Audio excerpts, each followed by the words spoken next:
Welcome to our Reo Māori lesson about words for cleaning and cleaning products. The Māori word for cleaning is whakapai.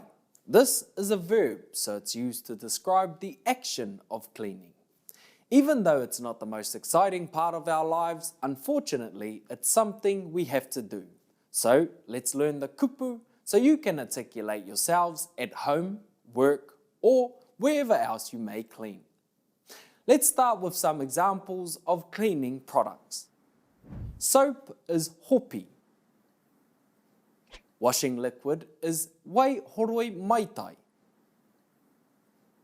Bleach is whakakoma. Make sure you use this one properly or else they can stain your undies. Anyway, that's another story.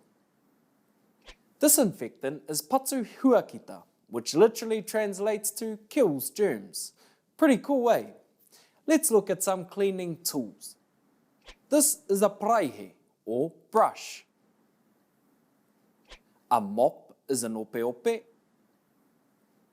A broom is a tahitahi.